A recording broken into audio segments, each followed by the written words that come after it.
오늘 여러분들과 함께 새해 두 번째 주일을 맞이해서 나눌 은혜의 말씀은 Inside Out이라고 하는 제목입니다. 영어의 표현인데 쉽게 표현하면 속에 있는 것이 밖으로 드러난다. 이런 표현을 가지고 있습니다. 이거 다 설교 제목으로 쓰기 어려워서 제가 그냥 영어 표현 그대로 Inside Out이라고 하는 표현으로 설교 제목을 삼아봤습니다.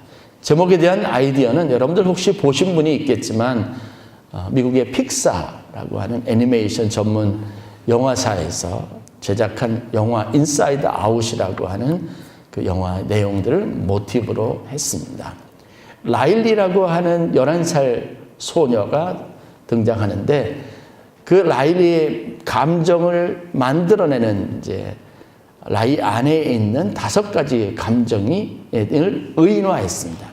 사람처럼 실물로 만들어가지고 실체가 돼서 이것들이 서로 교감하면서 한 소녀의 감정을 어떻게 만들어내고 표출하는지를 아주 굉장히 잘 보여준 명작이라고 할 수 있습니다. 영화를 안 보신 분들은 한번 영화를 꼭 보실 수 있기를 바랍니다. 라일리 안에 있는 사람의 마음은 이 아이의 감성을 만들어내는 5가지 감정이 있는데 그것이 우리나라 말로 이렇게 번역이 됐습니다. 기쁨이, 슬픔이, 소심이, 까칠이, 버럭이. 기쁨이, 슬픔이, 소심이, 까칠이, 버럭이. 그게 우리 안에 내재되어 있는 감정입니다. 근데 감정 하나하나가 우리 안에서 어떤 상황을 받아들이고 이해하는 그런 거. 그래서 표출되는 거, 겉으로 표출되는 것이 사람들의 이렇게 감정의 표출, 행위로 드러나게 되어져 있다 이런 겁니다. 거기 보면 감동적인 여러 가지 장면이 나오는데 바로 그렇습니다.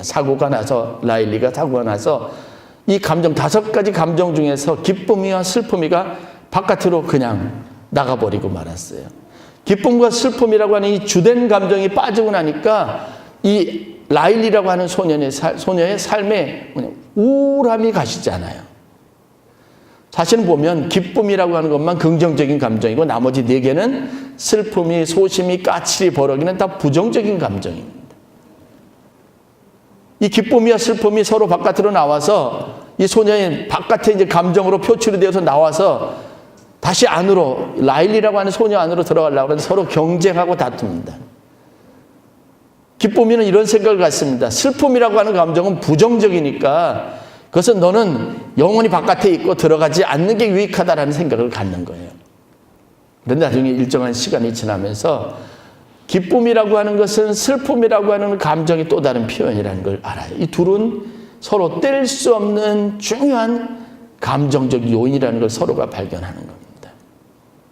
기쁨이 있어서 슬픔이라는 감정이 더 강하게, 더 훨씬 더 두드러지게 드러나게 되어 있습니다. 슬픔을 오랫동안 겪은 사람이기 때문에 그 안에 일어나는 새로운 신비한 감정의 변화가 그것이 기쁨이라는 거죠. 기쁨이 한 요소가 될 수 있다는 것도 이제 알게 되는 거죠. 이 영화가 보여주고자 했던 것은 사람의 안에 있는 이 다양한 요소들, 감정의 요소들이 있는데 그 감정의 요소 하나하나가 굉장히 중요한 의미를 갖는다는 것을 보여주는 겁니다. 오늘 우리가 읽은 성경 말씀은 사도 바울이 가지고 있는 영적인 관심을 잘 표현해주고 있는 내용들입니다. 형식은 기도문의 형식을 띠고 있습니다. 14절 말씀을 보면 내가 하늘과 땅에 있는 각 족속에게 이름을 주신 아버지 앞에 무릎을 꿇고 비노니. 이 말 그대로로 보면 사도 바울이 지금 무릎을 꿇고 하나님께 기도하고 있습니다. 그 기도의 내용들이 15절부터 19절까지 기록이 되어져 있습니다. 저는 이 기도의 내용들 전체가 무엇을 말해주냐면 사도 바울이 가지고 있는 신앙, 그가 가지고 있는 신앙이 가지고 있는 힘, 능력, 그의 신앙의 신비, 비밀 이런 것들을 고스란히 잘 보여주는 것이라고 생각을 합니다. 그래서 새해 여러분들이 사도 바울의 이와 같은 기도를 배우고 여러분들도 이런 기도의 내용을 가지고 하나님 앞에 날마다 살아가는 성도들이 되기를 주의 이름으로 간절히 축원합니다. 일상적인 우리의 기도의 내용들과 오늘 성경에서 보는 사도 바울의 기도의 내용은 달라요. 어떤 면에서 다르냐 하면 여러분들도 한번 비교해 볼 필요가 있습니다. 새해 여러분들이 저에게 제출해 주신 신년 기도 제목을 제가 지금 계속해서 읽고 있습니다. 그걸 다 외울 수는 없지만 반복해서 읽으면 그것이 제 머릿속에 저장이 되고 마음에 저장이 돼서 새벽마다 여러분들 이름을 한 사람 한 사람 떠올리며 기도할 때마다 그 기도 제목들이, 거기 써져 있는 기도 제목들이 연상이 돼서 제가 1년 동안 기도하기에 참 좋습니다. 그 많은 기도 제목이 뭐냐면 우리의 바람이 그대로 다 드러나 있는데 그 기도 제목들에서 끝에 표현들을 요약하면 주옵소서입니다. 이것을 주시옵소서, 건강을 주시옵소서, 사업의 발전을 주시옵소서, 하다못해 자신들이 잘 알고 있는 지인의 사업이 확장되게 해 주시옵소서, 건강을 주시옵소서, 관계 회복을 주시옵소서. 우리는 아주 많은 순간 기도할 때 우리의 외적인 부분들에서 다른 사람들의 필요와 그것의 변화와 그것이 되어지는 구체적인 열매들을 얻기를, 그것을 소유하기를 간절히 바라는 마음으로 늘 기도하고 있습니다. 교회의 부흥을 주시옵소서.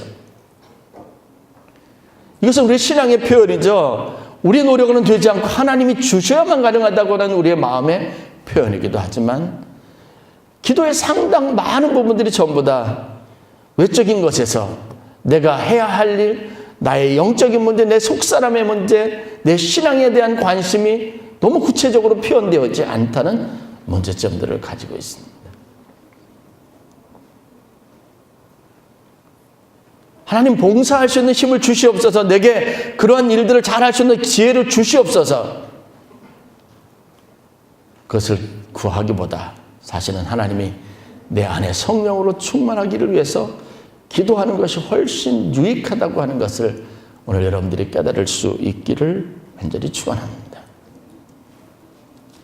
겉사람이나 외적 환경에 집착하면, 눈으로 보이는 것에 너무 관심을 가지면 신앙생활이 늘 언제나 롤러코스터를 타는 것처럼 낙심할 요인들로 늘 언제나 넘쳐나게 되어져 있습니다.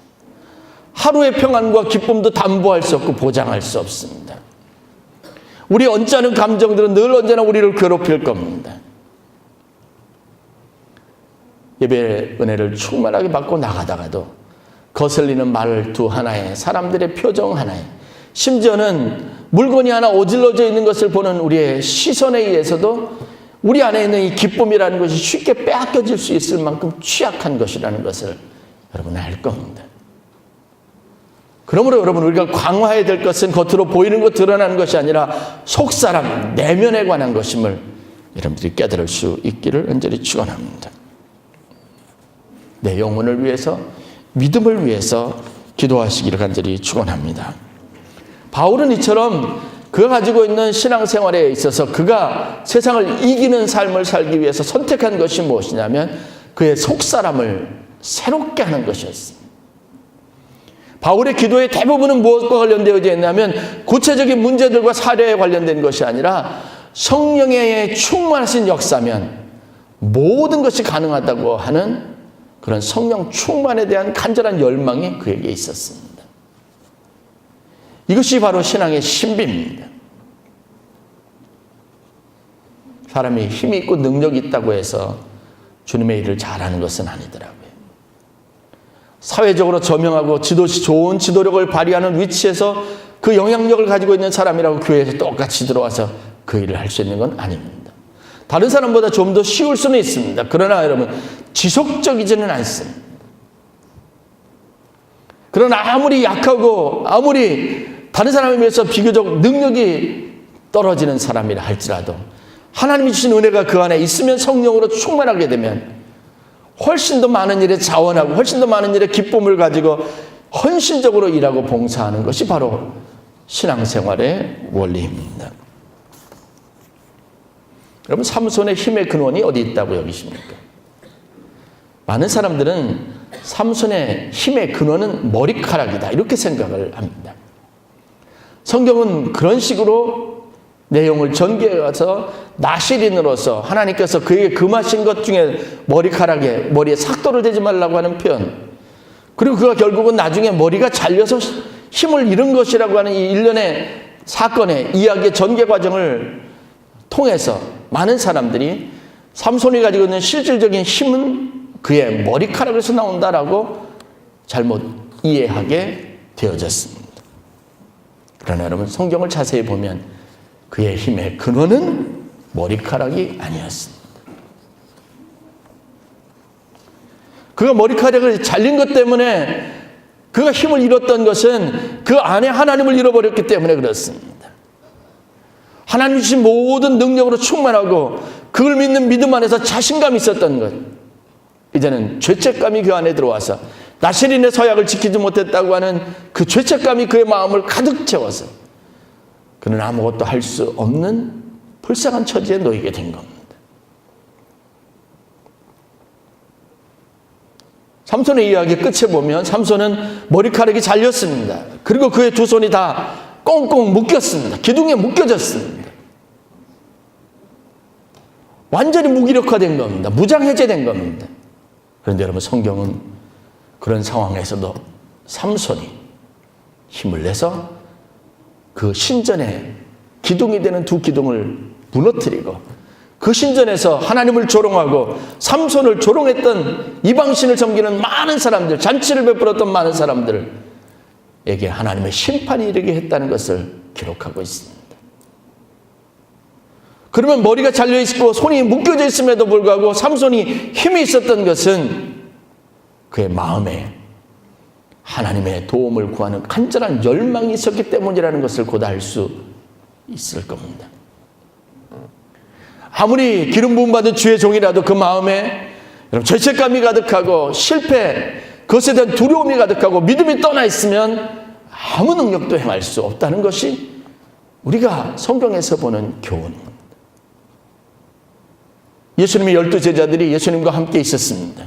그들은 늘 그의 눈으로 놀라운 기적의 현장에서 예수님이 행하신 일을 보았습니다. 그런데 유대 종교 지도자들이, 로마의 관원들이, 사두개인들이, 산헤드린 공의원들이 예수를 잡고자 하고 거기 적대감을 그대로 노출할 때 제자들은 그들 앞에서 아무 소리도 하지 못하고 늘 벌벌 떨고 두려워하는 약한 사람들이었습니다. 주님이 그들 옆에 계시건 아니면 주님이 어떤 일을 했던 그거는 그들에게 중요하지 않습니다. 예수님이 죽고 난 다음에 십자가에 달리고 난 다음에 예수님이 분명하게 내가 간 이후에 보혜사가 너희에게로 와서 너희와 함께 할 것이라고 약속의 말씀을 주셨음에도 불구하고 그들은 그 약속의 말씀을, 성령을 그들의 마음에 담지 못했습니다. 패배주의, 의식이 그들 마음에 가득한 제자들은 아무것도 할 수 없고 도망만 다닐 뿐이었습니다. 이 제자들이 누구도 두려워하지 않고 죽음도 두려워하지 않고 담대했던 적이 있습니다. 이전과는 완전히 다른 모습을 보였을 때가 있는데 그때가 언제인지 아십니까? 바로 초대교회 오순절날 다락방에서 성령의 충만함이 있었을 때였습니다. 결국은 나를 나되게 하고 내 삶을 능력 있게 하는 것은 다른 것이 아니라 바로 하나님이, 성령이 우리 마음에 가득 채워져 있을 때입니다. 성경의 표현대로 성령이 우리에게 말하게 하심을 따라, 하나님의 거룩한 영이 우리에게 말하게 하심을 따라 우리에게 힘 주시는 대로, 능력 주시는 대로 살아가는 것이 인생의 승리의 비결이라는 것을 성경을 통해서 배울 수 있습니다. 모든 사람들에게 두려운 상대는 무서운 사람은 다 무서운 법입니다. 이스라엘 진영의 앞에 서 있었던 골리앗 장군이 그와 같았습니다. 한 사람 예외도 없이, 심지어는 이스라엘의 최고 지도자, 다른 사람보다 머리 하나는 크고 훨씬 더 용맹스럽고 무기를 잘 다루고 있었던 사울 왕조차도 골리앗 장군 앞에서 벌벌 떨었습니다. 작은 어린 소년 하나가 그 골리앗 장군에게 담대할 수 있었던 것은 그가 가지고 있는 신체적인 조건이나 그의 외모가 아닙니다. 그의 손에 들려진 무기가 아니었습니다. 그의 마음 안에 가득 차 있었던 성령의 역사, 하나님 믿는 믿음 때문이었다는 걸 성경이 우리에게 보여줍니다.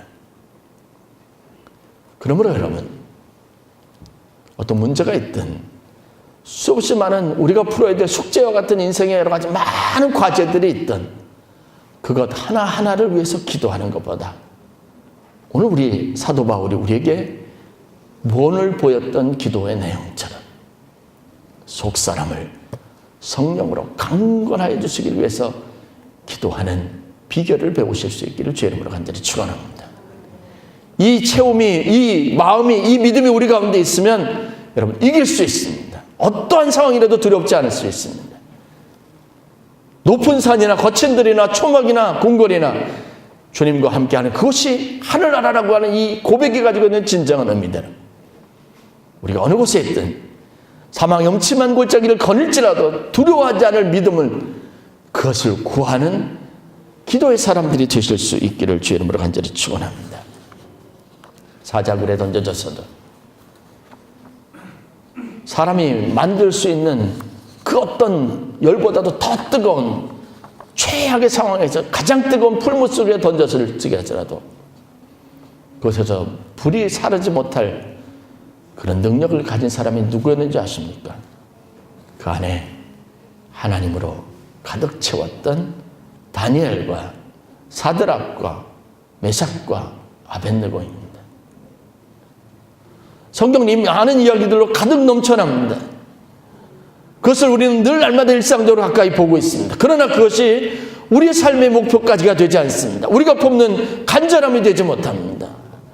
문제들 앞에 자꾸 시선을 빼앗기고 마음을 빼앗기고 관심을 빼앗기는 것은 사탄의 가장 중요한 전략 가운데 하나입니다. 에덴 동산에서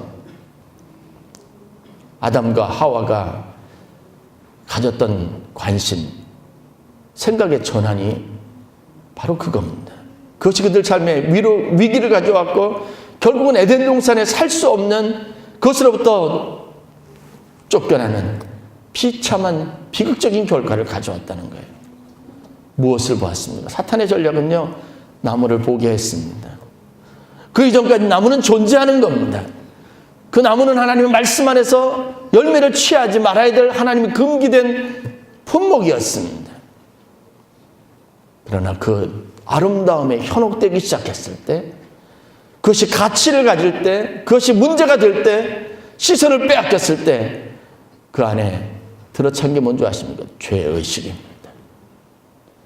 하나님의 말씀을 어겼다고 하는 죄의식이 그들에게 가득했습니다. 그래서 그들이 보인 반응이 뭔지 아십니까? 부끄러움을 느꼈다라고 했습니다. 나뭇잎으로 가렸습니다. 나무 뒤에 숨었습니다. 하나님의 눈으로부터 벗어나기를 바라는 어리석음이 그들 가운데 있었습니다.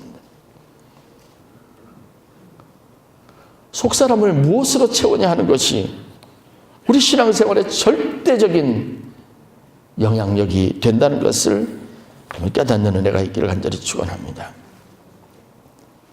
내면의 질서가 세워지고 마음이 성결해야 자신감이 있게 되어져 있습니다. 신앙생활을 잘하는 사람이 여러분 사람들을 대하는 자신감이 있습니다. 교회 올 때 사모하는 마음도 그것을 바탕으로 할 때 생겨지게 되어져 있습니다. 영적인 일에 관심을 가지고 기도하는 성도들이 되시기를 바랍니다. 이러한 현상을 가지고 영어 표현으로 인사이드 아웃입니다. 사람이 그 마음에 있는 것을 드러내는 법입니다. 신앙생활을 잘 하거나 여러 가지 문제가 있으면요, 저를 바라보는 눈이 벌써 껄끄럽습니다. 저와 만나 이야기하고 대화하는 것을 회피합니다. 그러면 충만함이 있는 사람은 멀리 있어도 달려와서 제 손을 잡고 인사하는 겁니다. 아주 단순한 것 같지만 이런 영적인 존재로 지음을 받은 것이 바로 우리가 하나님의 백성들이라는 사실들을 절대로 잊지 마시기를 주의 이름으로 간절히 축원합니다. 그렇다면 오늘 우리가 사도 바울이 구한 것처럼 첫째, 성령 충만을 위해서 기도하시기를 간절히 축원합니다. 16절 말씀을 보면 성령으로 말미암아 우리의 속사람을 능력으로 강건하게 하시기를 위해서 기도했습니다. 성령은 여러분 우리의 속사람을 만듭니다. 쉐이핑합니다. 이곳의 모든 생각들을 주관합니다. 우리의 행위를 결정합니다. 우리의 감정을 창출해내는 힘입니다. 성령으로 우리의 속사람을 강건케 하시기를 기도하는 성도들이 되시길 간절히 축원합니다. 따라해 보실래요? 성령으로 우리의 속사람을 강건케 하옵소서. 두 번째 기도문 제목은 이겁니다. 믿음으로 말미암아 그리스도께서 우리 마음에 계시게 하시옵기를 구하였습니다. 믿음이 있으면 그리스도께서 우리 삶의 주인이 됩니다. 예수님의 제자들과의 관계 안에서 그들을 가르치실 때 제일 많이 쓰셨던 말씀이 뭔지 아십니까? 믿음이 있으라는 거예요. 믿음이 있으면 너희도 나와 같이 할 수 있다라고 했습니다.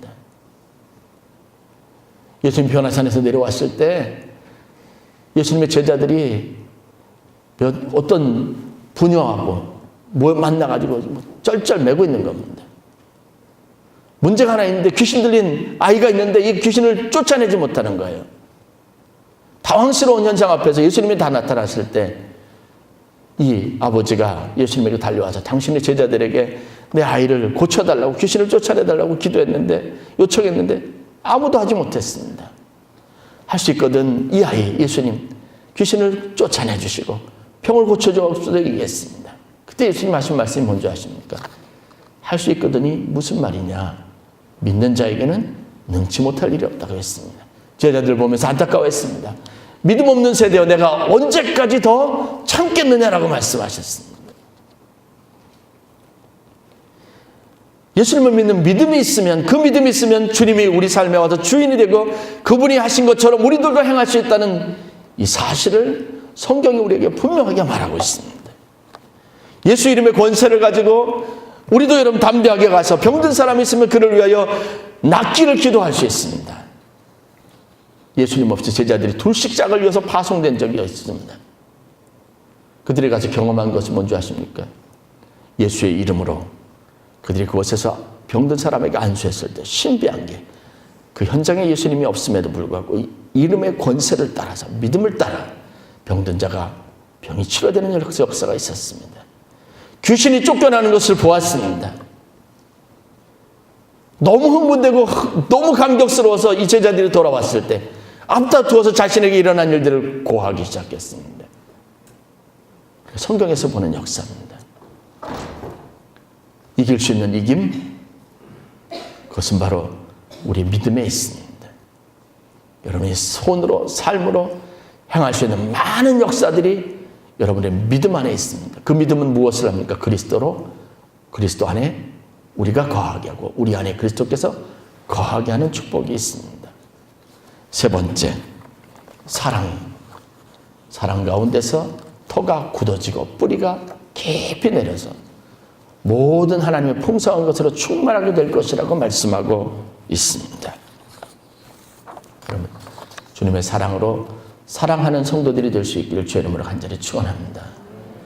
우리가 하나님을 경험하고 하나님을 알게 되고 영적으로 성장할 수 있는 토대는 여러분들이 그리스도의 사랑으로 사랑하는 실천을 통해서 가능하다고 하는 것을 잊지 말아야 됩니다.